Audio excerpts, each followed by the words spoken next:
Back. దక్షిణ తెలంగాణలో car జోరుకి బ్రేకులు తప్పవనే టాక్ వినిపిస్తోంది. ఓవైపు కాంగ్రెస్, మరోవైపు బీజేపీ పార్టీలు బలపడుతుంటే అసంతృప్తి రాగాలు గులాబీలో గుబులు పుట్టిస్తున్నాయి.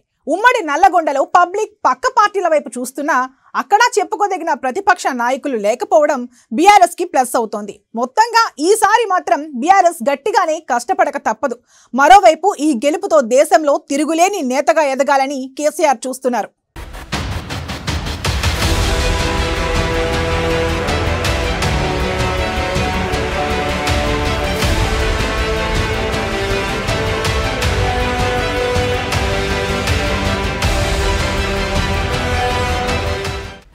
రంగారెడ్డిలో ఆందోళనకరంగా గులాబీ పరిస్థితి. మహబూబ్ నగర్లో కారుకి పోరు తప్పదు. ప్రజల్లో గులాబీకి పెరుగుతున్న వ్యతిరేకత. ఉమ్మడి నల్గొండలో ప్రతిపక్షం ప్రేక్షక పాత్రే.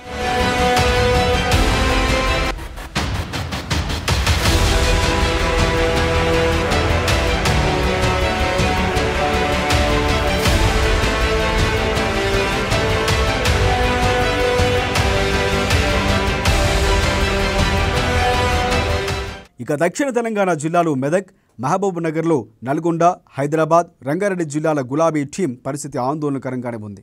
మెదక్ జిల్లాలో కేసీఆర్, హరీష్ రావు, పద్మ దేవేందర్ రెడ్డి, గజ్వేల్, సిద్దిపేట, మెదక్ జిల్లాల నియోజకవర్గాల నుంచి ప్రాతినిధ్యం వహిస్తున్నారు. ఈ జిల్లాల్లో నర్సాపూర్ నుంచి మదన్ రెడ్డి, పటాన్చెర్ నుంచి గూడ మహిపాల్ రెడ్డి గత 2 టర్ములుగా ఎమ్మెల్యేలుగా గెలిచారు. మదన్ రెడ్డికి ఈసారి సునీత లక్ష్మారెడ్డి నుంచి పోటీ ఎదురయ్యే అవకాశం కనిపిస్తోంది. పటాన్చెరులో ఎమ్మెల్యేపై వ్యతిరేకత ఉన్న కాంగ్రెస్, బీజేపీలు బలహీనంగా కనిపిస్తుండడం కలిసొచ్చే అంశంగా చెప్పుకోవచ్చు.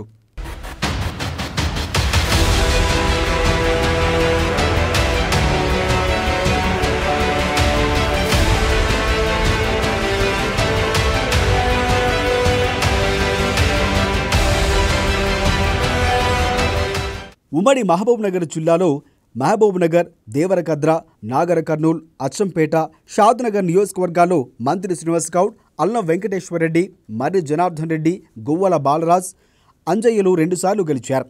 మూడోసారి బీఆర్ఎస్ టికెట్పై పోటీ చేసేందుకు రెడీ అవుతున్నారు. ఈ 5 నియోజకవర్గాల్లో అంతర్గత పోరు లేదనేది చెప్పాలి. ఈ నియోజకవర్గాల్లో వ్యతిరేకత ఉన్నప్పటికీ బీజేపీ, కాంగ్రెస్ పార్టీలు ఏ మేరకు అధికార పక్షానికి పోటీనిస్తాయో వేచి చూడాలి.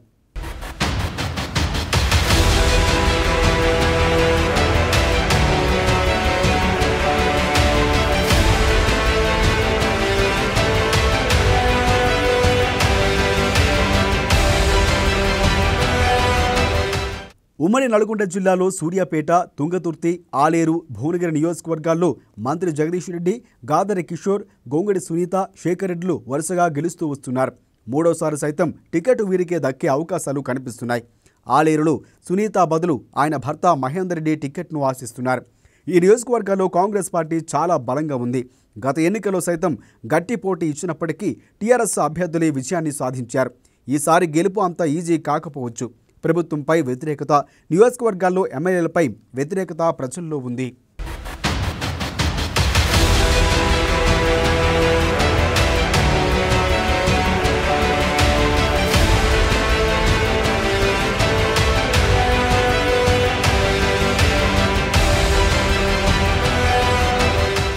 ఇక హైదరాబాద్, రంగారెడ్డి జిల్లాలో 28 నియోజకవర్గాల్లో మెజార్టీ ఎమ్మెల్యేలు ఇతర పార్టీల నుంచి వచ్చిన వారే ఉన్నారు.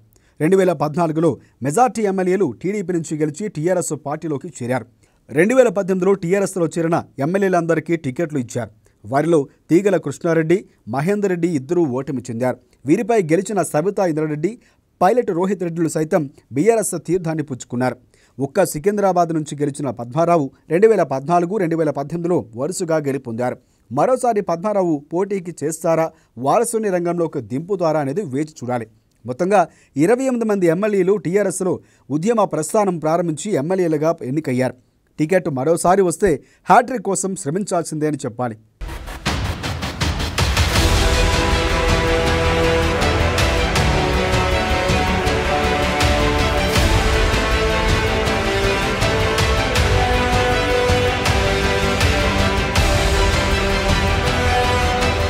ఇలా రాష్ట్రంలోని అన్ని నియోజకవర్గాల్లో హ్యాట్రిక్ పై గురిపెట్టిన గులాబీ టీం అదే స్థాయిలో పోటీని సైతం ఎదుర్కోవాల్సి ఉంది. ఇప్పటికే సిట్టింగులకే సీట్లు ఇస్తామని ప్రకటించిన కేసీఆర్ చివరి నిమిషంలో ఎవరికి బీఫామ్ ఇస్తారో తెలియదు.